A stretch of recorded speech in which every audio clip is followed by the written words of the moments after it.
I am preparing for competitive exam. तो होता क्या है कि एक स्टूडेंट के लाइफ में डिसिप्लिन बहुत इंपॉर्टेंट है वाइल यू आर प्रिपेयरिंग। सो उस डिसिप्लिन को कैसे मेंटेन करा जाए। फॉर एग्जांपल जैसे मैंने अगर एक स्ट्रैटेजी बनाई, 8 दिन 10 दिन वो स्ट्रैटेजी चली, लेकिन फिर ऐसा एक बीच में ब्रेक आता है कि वो स्ट्रैटेजी ब्रेक हो जाती है, देन आई कंफर्ट जोन में मैं आ जाता हूँ वापस से। तो सर उस डिसिप्लिन को कैसे मेंटेन करके रखूँ for long period of time so that I can be grow in my career. तो आपको क्लियर है कि आपको ये एग्जामिनेशन क्रैक करना है। जी सर। आपको ये भी क्लियर है कि उसके लिए डिसिप्लिन ज़रूरी है। बिल्कुल सर। फिर वो मेंटेन क्यों नहीं हो पा रहा है, आप बताइए, उसके पीछे क्या रीज़न है? सर एक्चुअली आई फील कि जब एक पीरियड आता है कि जहाँ पर मुझे लगता है कि नहीं अब आई एम इन कंट्रोल, अब मैं आगे बढ़ सकता हूँ, आगे उस चीज़ को फॉलो कर सकता हूँ, आगे अपने दिन को बढ़ा सकता हूँ अपने अकॉर्डिंगली।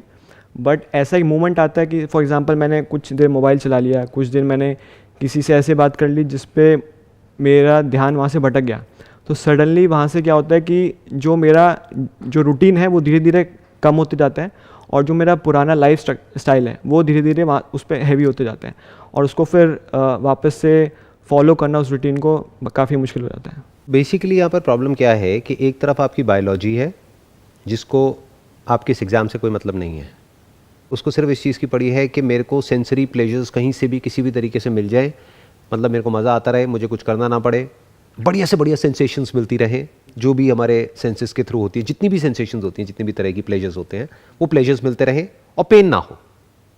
Yes sir.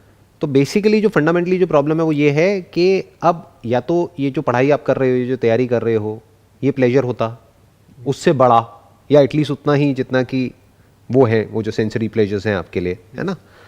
बट ऐसा तो है नहीं, क्योंकि अगर वो होता तो ये क्वेश्चन ही नहीं उठता। Yes sir. वो आपके लिए पेन है, तभी तो वहाँ पे ध्यान को लगाना पड़ रहा है। यस और ध्यान अपने आप कहीं और लग रहा है।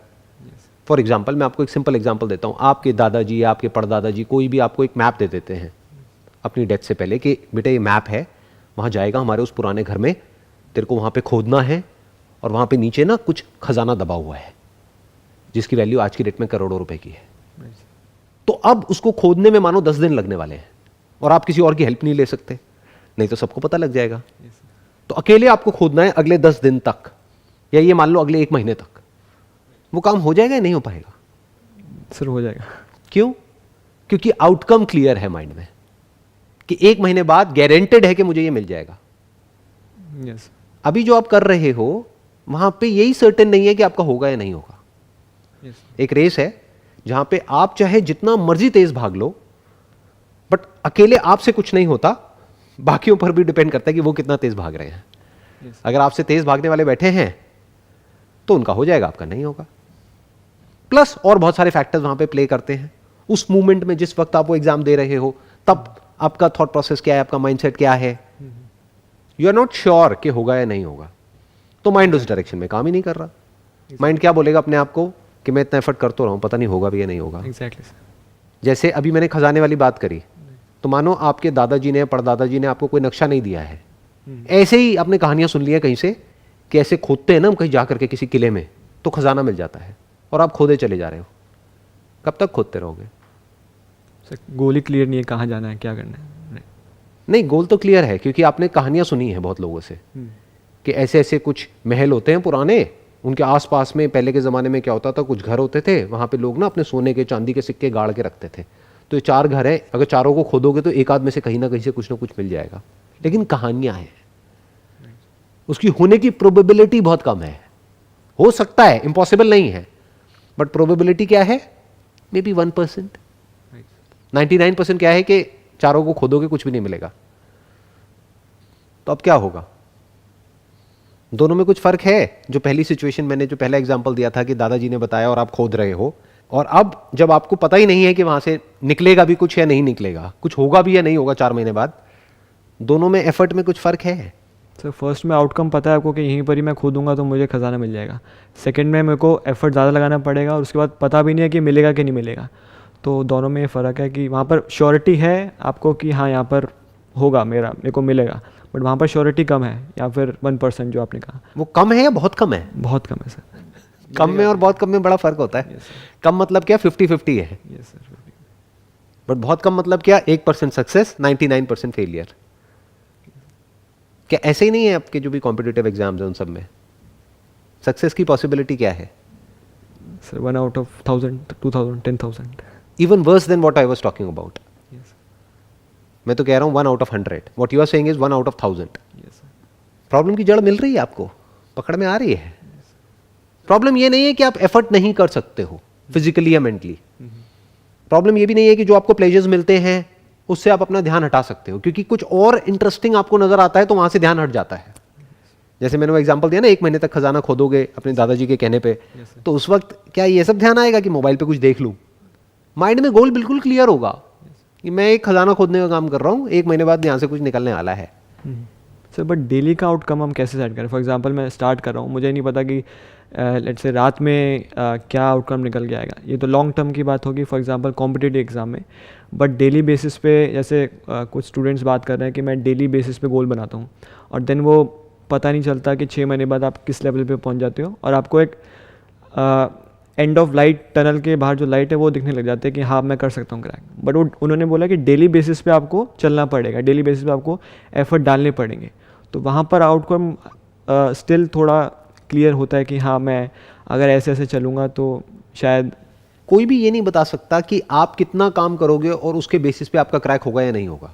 क्यों? क्योंकि हर एक के लिए काम की डेफिनेशन अलग अलग है। आप हो सकता है दिन में 4 घंटे काम करोगे और कोई सीनियर है जिसका क्रैक हो गया है, उसने आकर के आपको सलाह दे दी कि भाई इस तरह से अगर आप डिसिप्लिन को आप फॉलो करोगे, डेली दिन में 4 घंटे करोगे या 6 घंटे करोगे और ये नहीं करोगे तो आपका हो जाएगा। वो किस बेस पे बोल रहा है?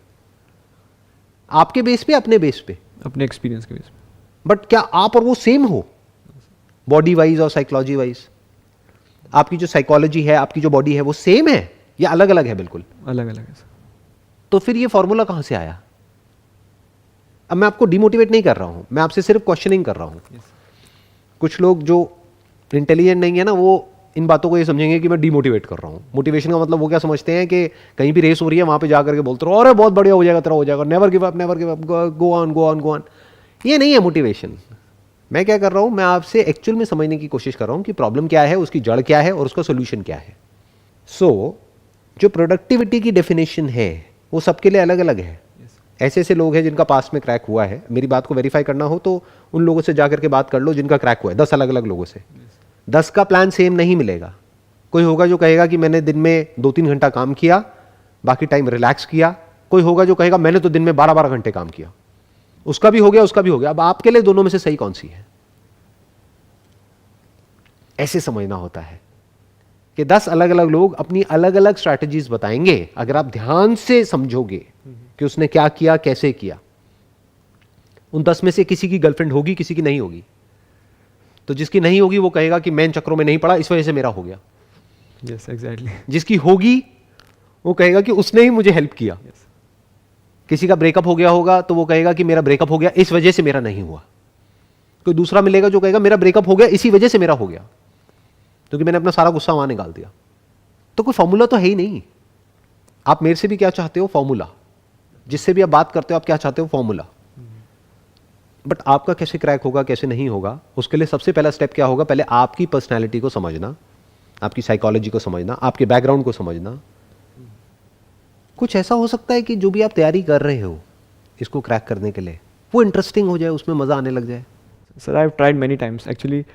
जो मैंने ये फॉलो करा था 10-15 दिन का, कि 15-20 डेज़ में पढ़ता हूँ, फिर देन ब्रेक हो जाता है। देन नेक्स्ट टाइम जब मैं प्लानिंग करता हूँ तो मेरा बेसिकली ये होता है कि जो पुरानी प्लानिंग है उससे थोड़ा सा डिफरेंट हो, बिकॉज अब फिर से उसी जोन में जाएंगे तो कहीं ना कहीं आपका जो माइंड कहेगा कि नहीं, आप 7 से 11 मैथ्स पढ़ते हो तो अब 7 से 11 थोड़ा कोई अदर सब्जेक्ट पढ़ो। इसमें मेन सब्जेक्ट्स कौन से हैं जिस पे आपको सबसे ज़्यादा ध्यान देना है? Basically mathematics. तो बेसिकली इसमें आप कह रहे हो कि जो एग्जामिनेशन आपको क्रैक करना है इसमें मैथमेटिक्स का बहुत बड़ा रोल है, सबसे बड़ा रोल उसी का है। जी सर। तो अब आपको क्या चाहिए कि किसी तरीके से उस सब्जेक्ट में आपको मजा आने लग जाए, उस सब्जेक्ट में इंटरेस्ट आ जाए, उससे ज़्यादा जितना कि आपको मोबाइल पे टाइम पास करने में आता है। तो काम हो गया ना? Yes sir. ये है प्रॉब्लम की जड़। तो अब वो कैसे होगा? मैथमेटिक्स में इंटरेस्ट कैसे आएगा? जो भी मैथमेटिशियंस पास्ट में हुए हैं उनके बारे में पढ़ो ना। तो तो आपको पता लगेगा कि लोग कहाँ कहाँ तक गए हैं, किस किस लेवल तक गए हैं। उनकी बायोग्राफीज पढ़ो, कहानी तो है। yes. अगर कोई ऐसी कहानी आपके दिमाग में बैठ जाए जो कि आपके माइंड में कोई आइडल बन जाए कि मुझे भी इसी लेवल का मैथमेटिशियन बनना है, तो मान लेते हैं आप उस लेवल का नहीं बनोगे, बट एटलीस्ट इस लेवल का तो बन जाओगे कि वो एंट्रेंस क्रैक हो जाएगा, आपका काम हो जाएगा। yes. You must fall in love with mathematics. That is the solution of this problem, not discipline. Because if you are in love with mathematics, and even if the outcome is not clear, you are enjoying what you are doing. Exactly. तो आपके 1-2 साल waste नहीं हुए, और कुछ नहीं तो 2 साल बाद आप एक बेटर मैथमेटिशियन बन गए जो थे 2 साल पहले। क्रैक नहीं भी हुआ तो नहीं भी हुआ तो कुछ मिल गया ना, आउटकम तो क्लियर हो गया। yes. तो अब इससे क्या हुआ, तीनों प्रॉब्लम सॉल्व हो गई। आपकी 3 प्रॉब्लम्स थी। एक थी कि जो काम आप कर रहे हो उसमें मजा नहीं है, तो मजा कैसे आएगा, मैंने आपको बताया। ऐसी कहानियां पढ़ो जिसको पढ़ करके, जिसके बारे में सुन करके वो इतनी इंस्पिरेशनल हो, उसमें कुछ ऐसा हो कि वो आपको अंदर से भगाए। उससे क्या हुआ, आपको अब वो करने में मजा आने लग गया। दूसरा, आउटकम को क्लियरली डिफाइन करो माइंड में। आउटकम मस्ट नॉट बी कि मेरा ये होना चाहिए, क्योंकि वो होना है ना होना आपके हाथ में नहीं है। तो आप क्या बोलो, हो गया तो बहुत बढ़िया है, मुझे ये करने में मजा आ रहा है। क्या करने में, मैथमेटिक्स सीखने में। और मैं ये करता रहूंगा अगले 1-2 साल तक। तो क्या बनूंगा मैं, या तो मैं एक बहुत अच्छा मैथमेटिशियन बन जाऊंगा, या मुझे जॉब मिल जाएगी। अब मेरे को जॉब तो मिल गई, साथ ही साथ मैं एक तगड़ा मैथमेटिशियन भी बन गया। right. तो आउटकम भी क्लियर हो गया, प्रोसेस में मजा आने लग गया, जर्नी में मजा आने लग गया। अगर ये 2 चीजें एक्चुअल में आप कर लेते हो, जैसे मैं बता रहा हूं, लिख करके पेपर पे अपने माइंड में, आउटकम को भी क्लियर कर लेते हो, प्रॉपर्ली डिफाइन कर लेते हो कि ये मेरा गोल है अगले 2 साल बाद, आइदर अ ग्रेट मैथमेटिशियन और a public sector employee. I am okay with both the options. और 2 साल तक की जर्नी में मैं अपने ऊपर काम करूंगा और अपनी स्किल को बेटर करता चला जाऊंगा, अपनी नॉलेज को और बेटर करता चला जाऊंगा। सिर्फ वही नहीं सीखूंगा जो सिलेबस में, इसके अलावा भी सीखूंगा। Now you are following in love with the subject and the journey. तो जब ये होगा तो क्या होगा, अपने आप ही ध्यान जो छोटे मोटे प्लेजर्स हैं वहां से हट जाएगा। वो सब चलेंगे साथ साथ में, बट कम, ऐसा नहीं छूट जाएंगे, बट उतने ही होंगे जितने की होने चाहिए। प्यास लगी, पानी पिया, काम खत्म।